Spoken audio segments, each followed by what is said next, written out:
In the United States, a governor serves as the chief executive officer in each of the 50 states and in the 5 permanently inhabited territories, functioning as both head of state and head of government therein. As such, governors are responsible for implementing state laws and overseeing the operation of the state executive branch. As state leaders, governors advance and pursue new and revised policies and programs using a variety of tools, among them executive orders, executive budgets, and legislative proposals and vetoes. Governors carry out their management and leadership responsibilities and objectives with the support and assistance of department and agency heads, many of whom they are empowered to appoint. A majority of governors have the authority to appoint state court judges as well, in most cases from a list of names submitted by a nominations committee. The constitutions of all but 5 states also provide for a lieutenant governor. The lieutenant governor succeeds to the gubernatorial office,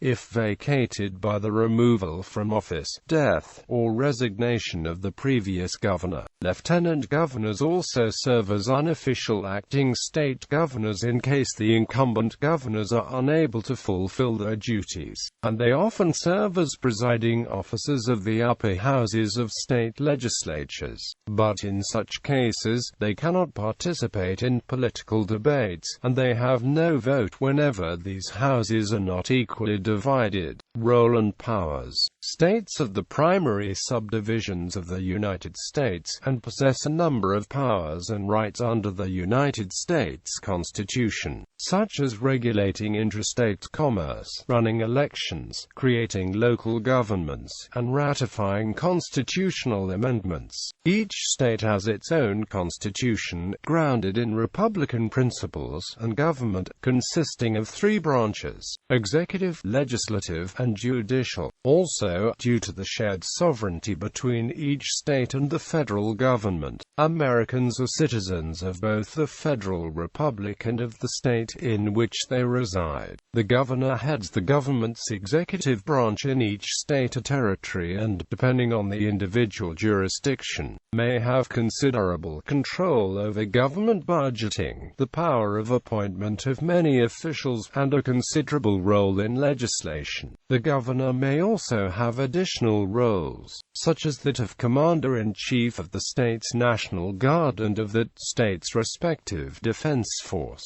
In many states and territories, the governor also has partial or absolute power to commute or pardon a criminal sentence.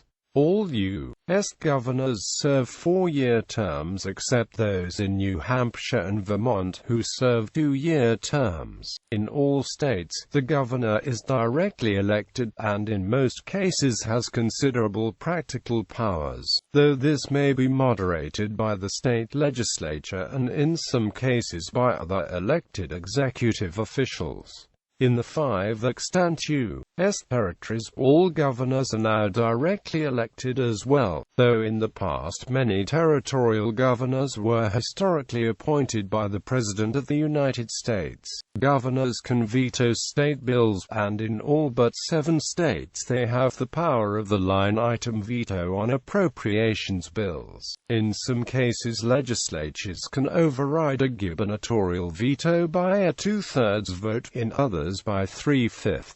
In Alabama, Indiana, Kentucky, and Tennessee, the governor's veto can be overridden by a simple majority vote, making it virtually useless. In Arkansas, a gubernatorial veto may be overridden by an absolute majority. The governor of North Carolina had no veto power until a 1996 referendum. In 47 of the 50 states, whenever there is a vacancy of one of the state's U.S. Senate seats, the state's governor has the power to appoint someone to fill the vacancy until a special election is held. The governors of Oregon, Alaska, and Wisconsin do not have this power. A state governor may give an annual State of the State address in order to satisfy a constitutional stipulation that a governor must report annually on on the state or condition of the state. Governors of states may also perform ceremonial roles, such as greeting dignitaries, conferring state decorations, issuing symbolic proclamations, or attending the state fair. The governor may also have an official residence. In a ranking of the power of the governorship in all 50 states, University of North Carolina political scientist Thad Bale makes the distinction between personal powers of governors, which are factors that vary from person to person, season to season, and the institutional powers that are set in place by law. Examples of measurable personal factors are how large a governor's margin of victory was on election day, and where he or she stands in public opinion polls. Whether a governor has strong budget controls, appointment authority, and veto powers are examples of institutional powers. History. In colonial North America, governors were chosen in a variety of ways, depending on how the colony was organized. In the Crown colonies of Great Britain, France, and Spain, the governor was chosen by the ruling monarch of the colonizing power, or his designees. In British colonies, the Board of Trade was often the primary decision-maker. Colonies based on a corporate charter, such as the Connecticut colony and the Massachusetts Bay colony, elected their own governors based on rules spelled out in the charter or other colonial legislation. In proprietary colonies, such as the province of Carolina before it became a crown colony, governors were chosen by the Lords Proprietor who controlled the colony. In the early years of the American Revolutionary War, 11 of the 13 colonies evicted royal and proprietary governors. The other 2 colonies had corporate charters. Connecticut Governor Jonathan Trumbull was governor before and during the war period, while in Rhode Island, Governor Joseph Wanton was removed from office in 1775 for failing to support the rebel war effort. Before achieving statehood, many of the 50 states were territories, administered by the federal government. They had governors who were appointed by the president and confirmed by the Senate rather than elected by the resident population. Election of territorial governors began in Puerto Rico in 1948. The last appointed territorial governor, Hiram Rexley in American Samoa, left office in 1978. Demographics. Party. There are currently 31 Republicans, 18 Democrats, and 1 Independent serving as state governors. 2 Democrats, 2 Republicans, 1 Popular Democrat and 1 Independent also occupy territorial governorships. No other third parties hold a governorship. Tenure for each term. Governors serve 4 years in office. The exceptions of Vermont and New Hampshire where tenures are 2 years long. The longest-serving current governor is Terry Branstad of Iowa, who was recently elected to his 6th non-consecutive term. He previously served for 4 consecutive terms from 1983 to 1999. The second longest-serving current governor is Butch Otter of Idaho, who was sworn in on January 1, 2007. The newest governor is John Bel Edwards of Louisiana, who was sworn in on January 11, 2016. In the majority of states, gubernatorial term limits cap a governor's tenure. Age. The oldest current governor is Jerry Brown of California, born on April 7, 1938. The youngest current governor is Nikki Haley of South Carolina, born on January 20, 1972. The youngest person to ever serve as a governor in the United States was Stephen T. Mason of the Michigan Territory, elected in 1835, having just turned 24. Mason would later become the first governor of the state of Michigan when it was admitted to the Union in January 1837, when he was 25. Mason was re-elected in November 1837, then age 26. The second youngest governor ever elected was J. Neely Johnson of California, when he was elected in 1855 at the age of 30, and the third youngest governor was Harold Stassen of Minnesota, when he was elected in 1938 at age 31. When future President Bill Clinton was elected governor of Arkansas in 1978 at age 32, he became the youngest governor since Stassen. In 35 states, the minimum age requirement of the governor is 30, though in some it is 25, 21, or 18. Oklahoma is the only state with an older age, 31. Some states require the governor to be a qualified elector, voter, implying a minimum age of 18. Kansas and Vermont do not have an explicit or implicit age requirement. Gender: there are currently 44 male state governors. There are 6 female governors: Kate Brown of Oregon, Mary Fallin of Oklahoma, Nikki Haley of South Carolina, Maggie Hassan of New Hampshire, Susana Martinez of New Mexico, and Gina Raimondo of Rhode Island. Of those, Fallin, Haley, and Martinez are Republicans, while Brown, Hassan, and Raimondo are Democrats. All 5 territorial governors are male. The mayor of Washington, D.C. is female. 36 women have been or are currently serving as the governor, including 2 in an acting capacity. The first female governor was Nellie Taylor Ross of Wyoming, who was elected on November 4, 1924, and sworn in on January 5, 1925. She was preceded in office by her late husband William B. Ross.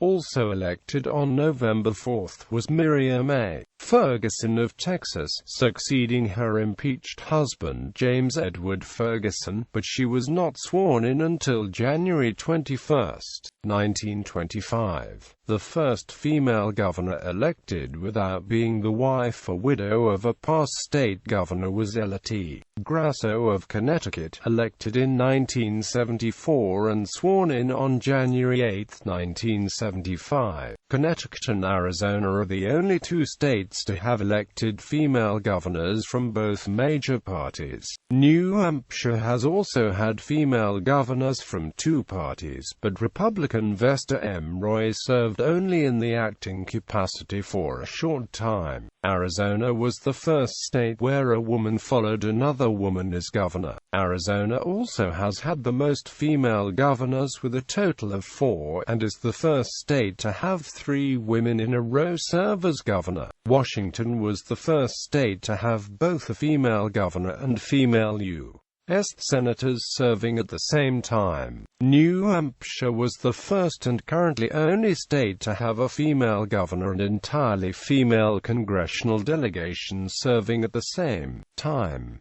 Previously, there were a record 9 women serving as chief executive of the states on 2 different occasions. First, between December 6, 2006, when Sarah Palin was inaugurated as the first female governor of Alaska, and January 14, 2008, when Kathleen Blanco left office as governor of Louisiana, and second, between January 10, 2009, when Beverly Perdue was inaugurated as governor of North Carolina, and January 20, 2009, when Ruth Ann Minna retired as governor of Delaware. Race and ethnicity: among the 50 current governors, 46 are non-Hispanic whites of European American background. The other 4 governors include 2 Hispanic Americans, 1 American of Indian descent, and 1 person of Japanese descent.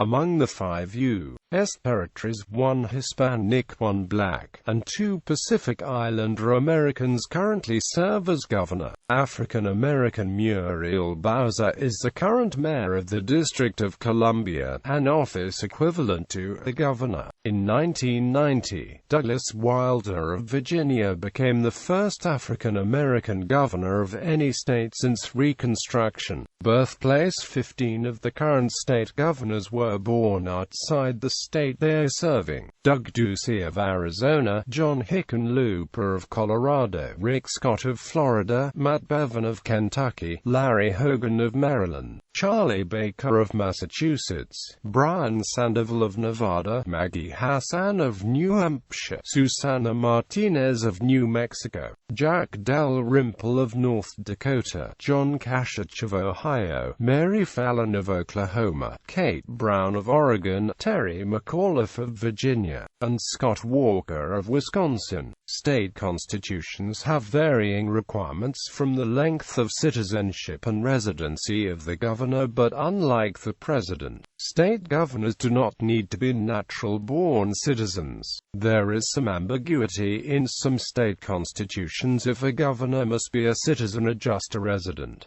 Physical disability. 2 legally blind governors have served: Bob C. Riley, who was acting governor of Arkansas for 11 days in January 1975, and David Paterson, who was governor of New York from 2008 until 2010. The current governor of Texas, Greg Abbott, has been paraplegic since an accident in 1984. He has used a wheelchair ever since. Governor of New York Franklin D. Roosevelt was paraplegic. He later became the first wheelchair-using president. Salary. The average salary of a state governor in 2009 was $124,398.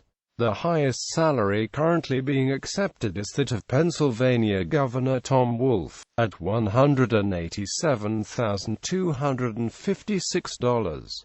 The lowest salary is that of Maine Governor Paul DePage at $70,000. Only 5 states currently offer the governors a higher salary than the $174,000 paid to members of Congress. In many states, the governor is not the highest paid state employee. Most often, that distinction is held by the head football or men's basketball coach at a major state university. As of January 2013, 5 football coaches at public institutions were earning over $4 million annually, with Nick Saban at the University of Alabama being the highest paid at slightly over $5.3 million. In basketball, the University of Kentucky's John Calipari is the highest paid at $5.2 million.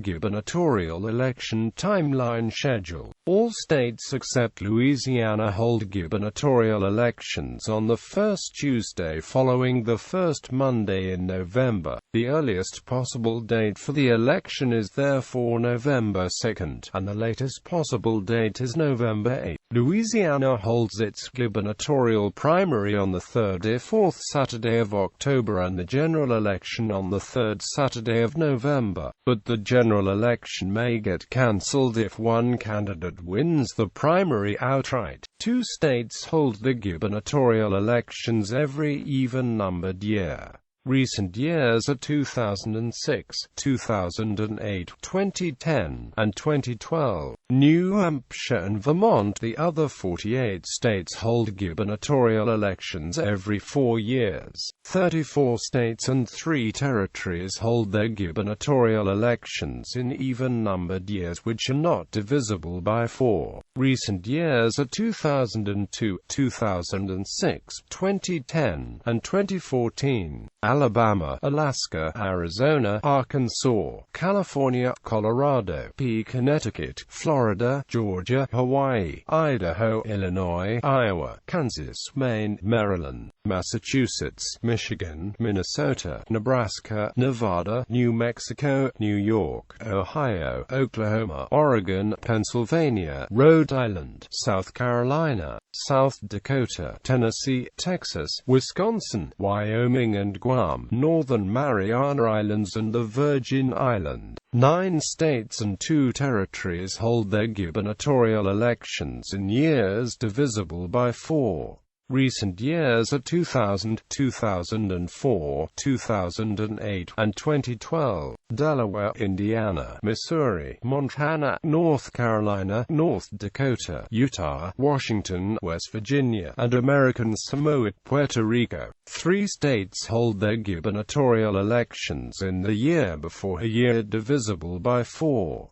Recent years are 2003, 2007, 2011, and 2015. Kentucky, Louisiana, and Mississippi, two states, hold the gubernatorial elections in the year following a year divisible by 4. Recent years are 2005, 2009, and 2013. New Jersey and Virginia gubernatorial primaries. All states, except for California and Louisiana, hold primaries in which each political party holds a primary election, and the winner of the primary election moves on to compete in a general election. In California and Louisiana, all the candidates run in a blanket primary against each other. Regardless of political party, the top two candidates move on to the general election. In Louisiana, the general election is cancelled if one of the candidates receives more than 50% of the votes cast. In California, the top two vote-getters proceed to the general election regardless of how many votes the top vote-getter received in the primary, and write-in candidates are prohibited from competing in the general election. Term limits. See term limits in the United States. #gubernatorial term limits. Relationship with lieutenant governor. The type of relationship between the governor and a lieutenant governor greatly varies by state. In some states the governor and lieutenant governor are completely independent of each other, while in others the governor gets to choose who would be his/her lieutenant governor. 5 states do not have a lieutenant governor. In those states, a different constitutional officer assumes the office of the governor should there be a vacancy in the office. Those states are Arizona, Maine, New Hampshire, Oregon, and Wyoming. 18 states have separate elections for the governor and a lieutenant governor, which may lead to the governor and a lieutenant governor being from different parties. Those states are Alabama, Arkansas, California, Delaware, Georgia, Idaho, Louisiana, Mississippi, Missouri, Nevada, North Carolina, Oklahoma, Rhode Island, South Carolina, Texas, Vermont, Virginia, and Washington. 2 states have the state senate appoint the lieutenant governor, which may mean that the governor and a lieutenant governor are from different parties. Those states are Tennessee and West Virginia. 8 states have the governor and lieutenant governor run together on the same ticket, but the governor does not get to choose his/her running mate. In those states, the winners of the governor primaries and the winners of the lieutenant governor primaries run together as joint tickets in the general election. The governor and lieutenant governor would therefore be from the same party, but may not necessarily be political allies. Those states are Alaska, Hawaii, Massachusetts, Michigan, New York, Pennsylvania, New Mexico, Connecticut, and Wisconsin. 17 states have the governor and lieutenant governor run together on the same ticket, similar to the president and vice president of the United States. In those states, the governor gets to pick who would be the lieutenant governor. Those states are Colorado, Florida, Illinois, Indiana, Iowa, Kansas, Kentucky, Maryland, Minnesota, Montana, Nebraska, New Jersey, North Dakota, Ohio, South Dakota, and Utah.